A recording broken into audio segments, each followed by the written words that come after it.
నల్గొండ జిల్లాలో చిరుతపులి కలకలం రేపుతుంది. మునుగోడు మండలం చొల్లేడు గ్రామంలో చిరుత కనిపించడంతో స్థానికులు భయాందోళనకు గురవుతున్నారు.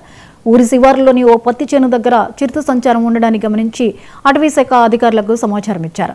పత్తి కోసే క్రమంలో కూలీలు చిరుత కంటపట్టడంతో ప్రజలు పొలాల్లోకి వెళ్లేందుకు భయపడిపోతున్నారు.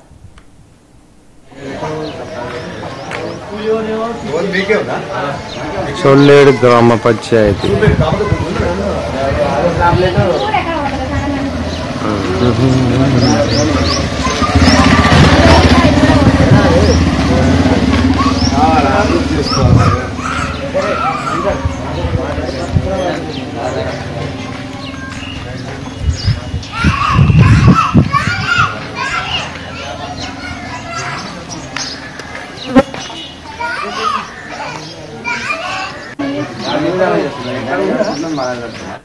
రంగారెడ్డి జిల్లా మహేశ్వరం మండలంలోని